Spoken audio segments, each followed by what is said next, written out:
Hello everyone, this is Abhishek यार। Welcome to my class. आज का बेटा हमारा टॉपिक है कॉर्नी बैक्टीरियम के बारे में। हम देख रहे हैं कॉर्नी बैक्टीरियम जो बैक्टीरिया है बेटा, उसके बारे में आज के टॉपिक पे हम स्टडी करेंगे कि कॉर्नी बैक्टीरियम बैक्टीरिया के अंदर कौन कौन सी स्पीसीज होती है और किस तरीके से इसका लैब डायग्नोसिस होते हैं और क्या इसकी मॉर्फोलॉजी होती है। ये सारी बातें बेटा हम इस टॉपिक में आज डिस्कस करेंगे।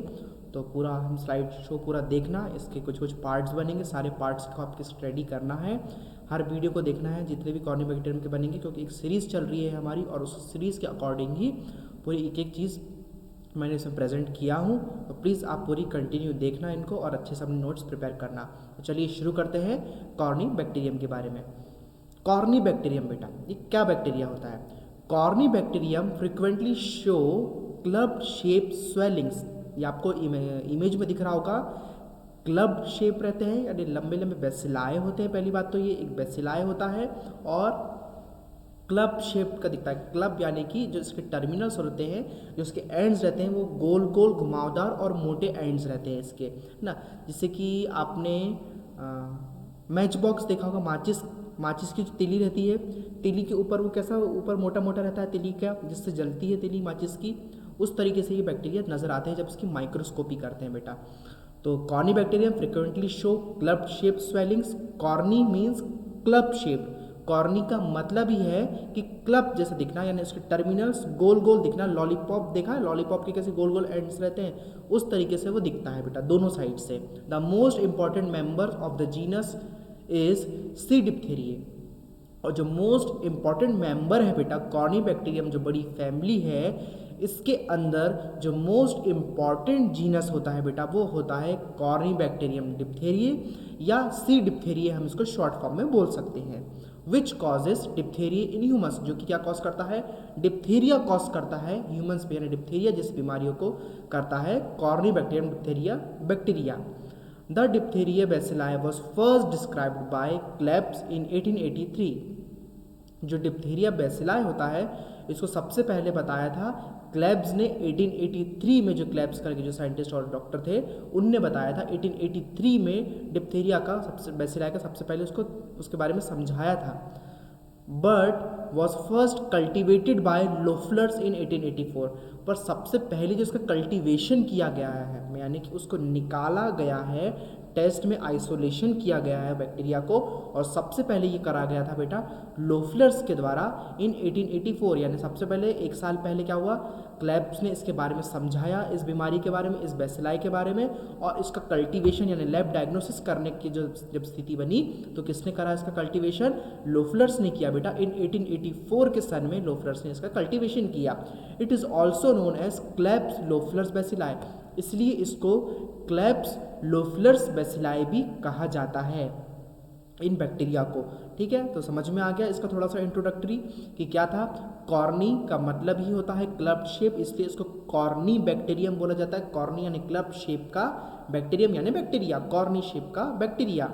और ये डिप्थेरिया कॉज करता है ह्यूमंस में, और इसको सबसे पहले डिस्क्राइब किया था क्लेब्स ने 1883 में और कल्टीवेट किया था लोफलर्स ने इन 1884 में, और इसलिए इसको क्लेब्स लोफलर्स बेसिलाई भी बोला जाता है। ये चीज़ आप ध्यान में रखिएगा। चलिए आगे बढ़ते हैं हम। कॉर्नी बैक्टीरियम डिप्थेरियम अब हम स्टडी करेंगे। सबसे पहले हमने कॉर्नी बैक्टीरियम जो बड़ी फैमिली थी उसके बारे में डिस्कस किया कि किसने कल्टीवेट किया था, किसने इसका डिस्क्रिप्शन दिया था, और उसके बाद जो सबसे जो इम्पॉर्टेंट जीनस होता है वो है कॉर्नी बैक्टीरियम के अंदर डिप्थेरी, जो इसकी स्पीसीज है डिप्थेरिया स्पीसीज, इसके बारे में बेटा हम इसमें स्टडी करेंगे। जैसे कि हमने स्टेफाइलोकोकस पढ़ा तो हमने किसके बारे में इसमें स्टडी करी? स्टेफाइलोकोकस ओरियस की, है ना। स्ट्रेप्टोकोकस पढ़ा तो स्ट्रेप्टोकोकस पायोजीन्स की हमने स्टडी करा।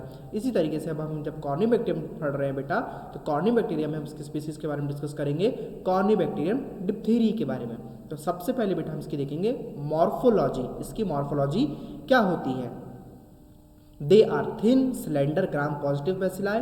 ये थिन होते हैं यानी पतले रहते हैं, ये स्लेंडर यानी लंबे शेप के, ग्राम पॉजिटिव बेसिलाई होते हैं ये। जैसे कि मैंने आपको बताया एक बेसिलाई होते हैं, और कौन से बेसिलाई होते हैं? ग्राम पॉजिटिव बेसिलाई होते हैं। ठीक है, approximately 3 to 6 mu m multiply by 0.6 to 0.8 mu m क्या होता है, इसका डायामीटर होता है। इस साइज के होते हैं। Non acid fast, non motile and non sporing होते हैं, यानी एसिड फास्ट नेचर नहीं होता है इसका, यानी इसकी माइकोलिक एसिड की इसकी लेयर नहीं होती है ना। एसिड फास्ट कौन सा बैक्टीरिया है?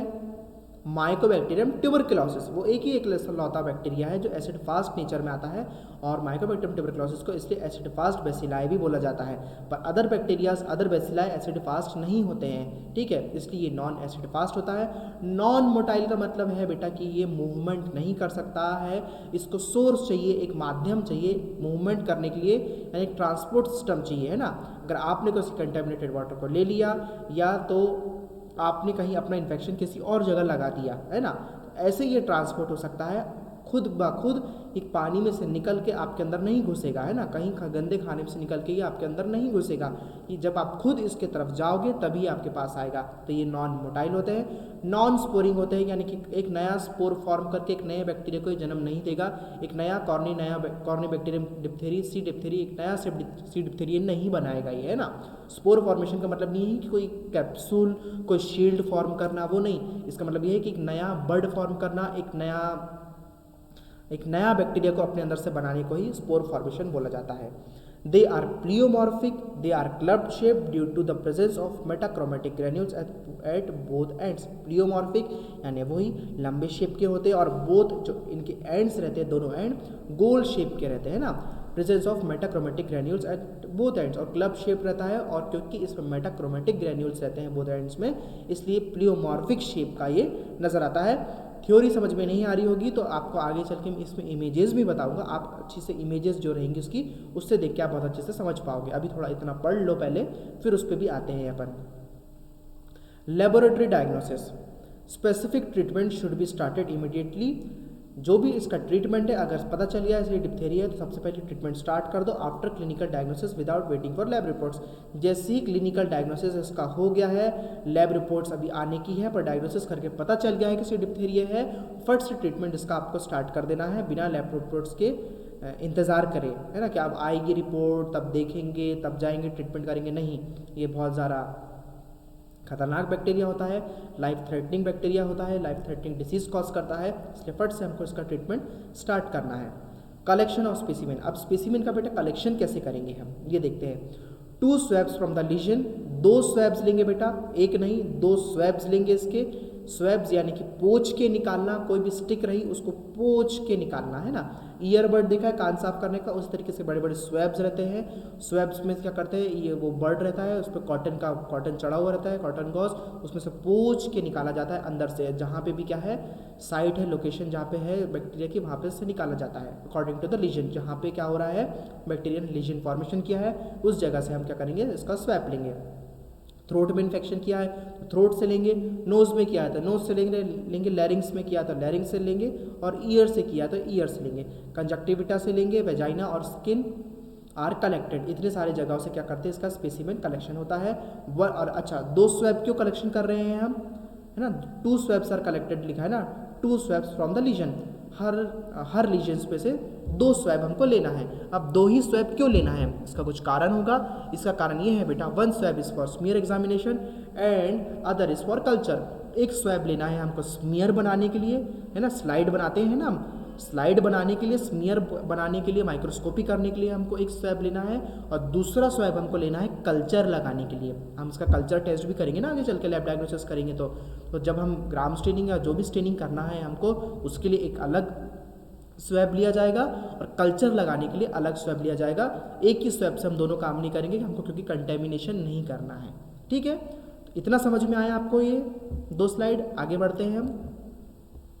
डायरेक्ट माइक्रोस्कोपी, अब हमने कॉर्नीबैक्टीरियम बैक्टीरिया के बारे में समझ लिया, जीनस कौन सी कॉज करती है सी डिप्थेरी वो हमने समझ लिया, कौन कौन से साइंटिस्ट ने खोज किया था और क्यों इसका नाम क्लेब्स लोफलर्स बेसिलाई बोला जाता है, हमने वो समझा बेटा। हमने इसका क्या देखा, कलेक्शन देखा, कलेक्शन के साथ साथ हमने क्या देखा, इसमें कौन सा स्पेसिमेन लेते हैं वो हमने इसमें देखा। अब देखेंगे इसकी माइक्रोस्कोपी। 2 स्वैब लिए थे हमने, एक लिया था माइक्रोस्कोपी के लिए, कल स्मीयर बनाने के लिए, और एक लिया था कल्चर लगाने के लिए। तो सबसे पहले हमने बना लिया इसका स्मीयर। स्मीयर बनाने के बाद बेटा अब हम करेंगे इसकी माइक्रोस्कोपी, जो कि बोलते हैं डायरेक्टली माइक्रोस्कोपी इसकी करेंगे स्मीयर बनाने के बाद स्टेनिंग करके। कैसे करेंगे? Smears are stained with both Gram and Albert stain. Smears को स्टेन करेंगे किससे? दोनों से, यानी 2 स्मीयर बनाएंगे, एक बनाएंगे ग्राम स्टेनिंग के लिए और एक बनाएंगे हम अल्बर्ट स्टेन के लिए।